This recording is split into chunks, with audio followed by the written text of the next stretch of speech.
Bonjour, bienvenue sur Conseil Santé, une émission en partenariat avec l'assurance maladie des Bouches-du-Rhône. La contraception ne se choisit pas au hasard et doit permettre le meilleur compromis entre efficacité, sécurité et simplicité. Pour éviter une grossesse non désirée, les femmes peuvent avoir recours à la contraception d'urgence ou pilule du lendemain.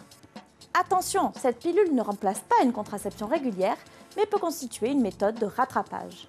Pour vous en parler, j'ai invité Stéphane Lefay, chargé de la communication de l'assurance maladie des Bouches-du-Rhône, et le professeur Jean-Louis Sanmarco, qui vous expliqueront comment utiliser cette méthode et où s'adresser en cas de besoin.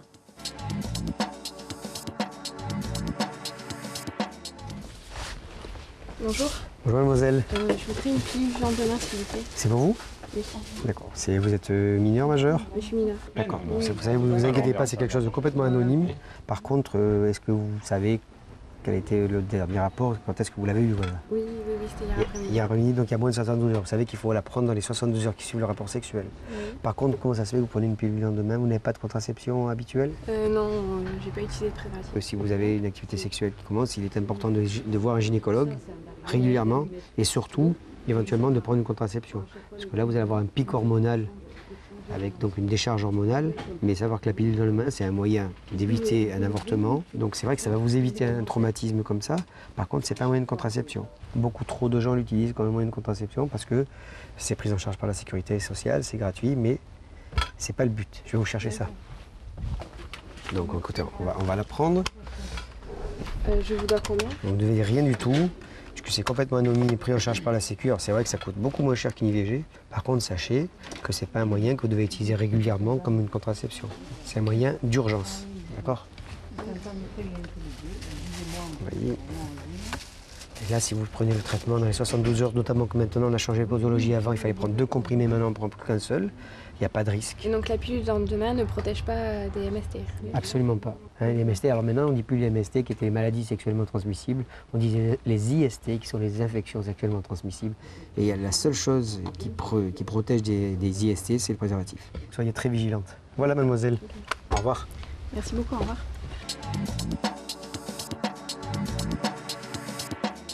Aujourd'hui, chaque femme, chaque couple a le choix de la contraception qui lui convient le mieux. Celle qui sera facile à utiliser, adaptée à votre situation, à votre mode de vie, à votre personnalité. Une contraception, ça ne se prend pas comme ça au hasard et on ne proposera pas la même contraception à une jeune fille à l'aube de sa vie sexuelle, à une jeune mère de famille ou à une femme préménopausée. Il faut une adaptation, d'abord à sa tolérance personnelle, parce que tel supportera bien tel produit et pas tel autre. Et ceci est vrai sur le plan psychologique comme sur le plan physique. Il y aura des pertes avec un produit et pas avec un autre, il y aura une intolérance, des troubles des règles, etc. Et donc, il faut trouver le bon équilibre entre la personne et la contraception idéale. Oubli de pilule, méthode inadaptée, problème de préservatif. Professeur, comment il faut réagir dans cette situation? Il faut réagir vite. Et selon le produit utilisé, la contraception médicamenteuse utilisée, on disposera de plus ou moins d'un grand nombre d'heures.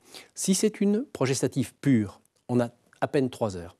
On prend le produit qu'on aurait dû prendre à l'heure H, on le prend à H+3, on finit la plaquette. Avec une pilule œstroprogestative, on dispose d'un peu plus de temps, mais pas beaucoup plus, 12 heures. Même méthode, on prend le comprimé à H+12 et on termine la plaquette jusqu'à la fin de la plaquette prévue.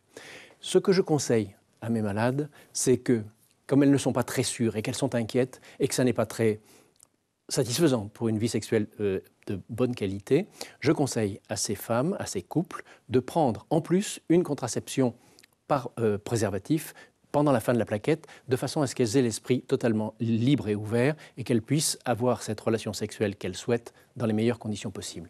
La contraception d'urgence ne remplace pas une contraception régulière, mais elle constitue une méthode de rattrapage à utiliser après un rapport sexuel en cas d'absence de contraception. Plus elle est prise rapidement, plus elle est efficace. La contraception d'urgence hormonale se présente sous la forme d'un comprimé à prendre dans un délai maximum de 72 heures après le rapport. Donc on dispose là de plus de temps, on change de produit, mais on a plus de temps. On a 3 jours devant soi, ce qui ne veut pas dire qu'il faille attendre 3 jours. Mais on dispose d'un délai plus long, plus large que celui qu'on avait prévu quand on proposait de gérer un oubli simple, un oubli court. À partir de ce moment-là, il y aura éventuellement des effets secondaires. C'est un produit puissant. Il pourrait y avoir des nausées, désagréable. Si les nausées vont jusqu'au vomissement et que le vomissement suive exactement le repas, on fait comme si on n'avait pas pris le comprimé et on le reprend. Il peut y avoir des petites pertes jusqu'aux règles. Il peut y avoir un retard de règles. C'est vrai que c'est enquiquinant et c'est pour ça qu'il faut éviter d'avoir recours à ce produit. Ce que vous disiez me paraît important. C'est vraiment un dernier recours, mais c'est bon d'avoir ce parachute ventral dans ces circonstances. Elle est délivrée sans prescription et gratuitement aux mineurs. La pilule du lendemain, rappelons-le, ne peut représenter qu'une ultime solution qui permet de répondre à de véritables situations de détresse. Sachez que les centres du planning familial assurent des consultations de contraception ainsi que des actions de prévention portant sur la sexualité et l'éducation familiale. Les mineurs qui souhaitent garder le secret sur leur vie intime peuvent obtenir gratuitement et sans autorisation de leurs parents la prescription d'un moyen contraceptif, mais également une consultation médicale ainsi que les bilans et le suivi nécessaire. La contraception d'urgence doit demeurer exceptionnelle. Une contraception régulière peut vous être prescrite par votre médecin traitant, votre gynécologue ou par un centre de planning familial. Eux seuls sauront vous proposer la méthode la plus adaptée à votre métabolisme et votre mode de vie. N'hésitez pas à les consulter. Je vous remercie pour votre attention et je vous donne rendez-vous prochainement dans un autre conseil santé. À bientôt.